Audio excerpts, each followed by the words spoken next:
నమస్తే, నా పేరు పోలోజు ఈశ్వరాచారి. మనం చూస్తున్నది ఇది భద్రాచలం శ్రీ సీతారామచంద్ర స్వామి వారి ఆలయంలో ఉన్న గర్భగుడి గోపురం అండి. ఇది ఇప్పుడు సమయం 4:30 అవుతున్నది సుమారు. ఈ రామాలయంకి వెళ్ళే సమీపంలోనే మనకు శివాలయం ఉందండి. కొన్ని మెట్లే, ఒక 25-30 మెట్లు ఉంటాయండి ఈ ఆలయం రావడానికి. చాలా పురాతనమైన శివలింగం ఇక్కడ కొలువై ఉన్నదండి.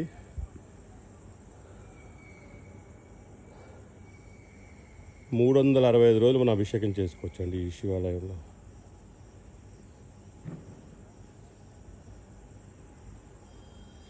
శివాలయం దగ్గరే సమీపంలో మనకి ట్యాప్స్ అమర్చబడి ఉన్నాయండి.